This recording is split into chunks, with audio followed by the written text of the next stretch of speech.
क्या कौन कहे आज गोटे बहुत भल दिन आज हूँ रामनवमी स्वामी विवेकानंद कहते पिला स्कूल को जापारे स्कूल पाखक जीटा मुख्य सोच जहाँ आम अन्य रूप में नौ कि जो गाँव में मंदिर ना से गाँव को मंदिर जीव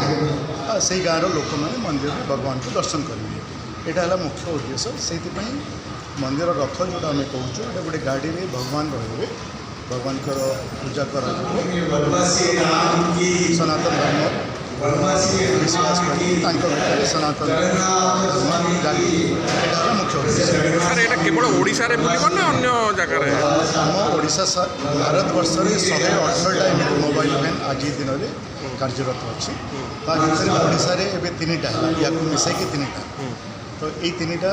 ओडिशा भीतर ही बुले या जो मैनेज करा जाए सेंट्रल मैंने आमर हेड ऑफिस कलिकता से मैनेज करा जो मैंने या बुकिंग करने चाहिए कंटाक्ट कलापर डेटाबेस देखिए कहले से हिसाब से अलाउट करा दिन धरी चलो मुख्यतः गोटे गाँव में पाखापाखि 2 दिन गाँव लोक मैंने समस्ते मिलमिशि मंदिर मोबाइल रथ को पूजा करते सहित भजन संध्या कराए तथा कितने दिन धरी चलो टोटाली गोटे गाँव पाखापाखि 2 दिन रू 3 दिन गोटे गाँव सरला अन्य गाँव को टोटाल कंप्लीट केते दिन पर्यंत चलो यहाँ लाइफ चलो आज स्टार्ट है ये पूरा चलो पाखापाखि धरतु आम 15 वर्ष गाड़ी मिलता है तो से हिसाब से जो चिंता करें 15 वर्ष चलो।